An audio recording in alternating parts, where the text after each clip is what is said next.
তুরস্কের president Recep Tayyip এরদোয়ানকে কাবু করতে নতুন হাতিয়ার বের করেছিল ইসরায়েল। সিরিয়া সীমান্ত দিয়ে এই অস্ত্র দিয়েই এরদোয়ানকে ঘায়েল করতে চেয়েছিল তেল আবিব। তবে এরদোয়ান ঝানু খেলোয়াড়। তিনি জানেন কিভাবে উল্টো স্রোতকে নিজের দিকে টেনে আনতে হয়। ইসরায়েলকে পুরোপুরি হতাশ করে এবার শত্রুরা এরদোয়ানের সামনেই নতজানু। তার সব শর্তই যেন তারা মেনে নিল একে একে।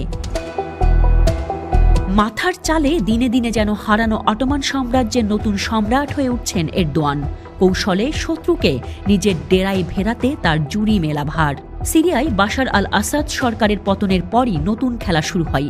দেশটিতে মুখোমুখি অবস্থানে দাঁড়ায় যুক্তরাষ্ট্র ও তার মিত্র ইসরায়েল।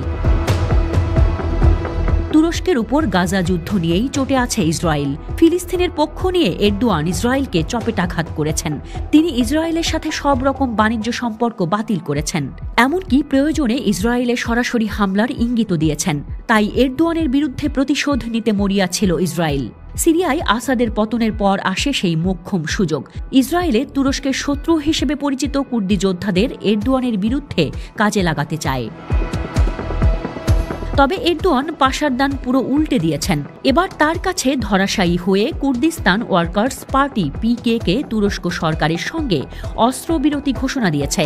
এ ঘোষণার মধ্য দিয়ে সশস্ত্র এ সংগঠন এবং তুরস্কের সামরিক বাহিনীর ৪০ বছর ধরে চলা সংঘাতের ইতি ঘটতে যাচ্ছে।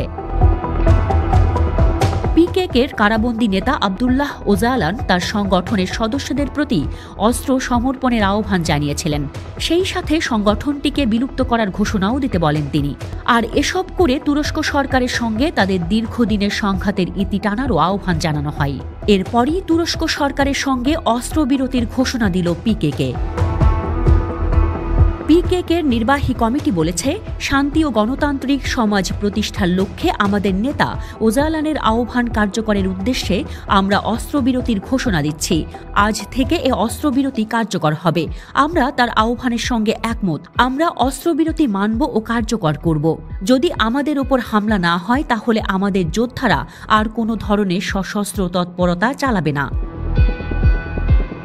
কুর্দিদের জন্য আলাদা রাষ্ট্র গঠনের লক্ষ্যে ১৯৮৪ সালে সশস্ত্র লড়াই শুরু করে পিকেকে। তবে সাম্প্রতিক সময়ে স্বাধীনতার দাবি ছেড়ে আরও বেশি স্বায়ত্তশাসন এবং সাংস্কৃতিক ও ভাষাগত অধিকারের দাবির কথা বলছে সংগঠনটি।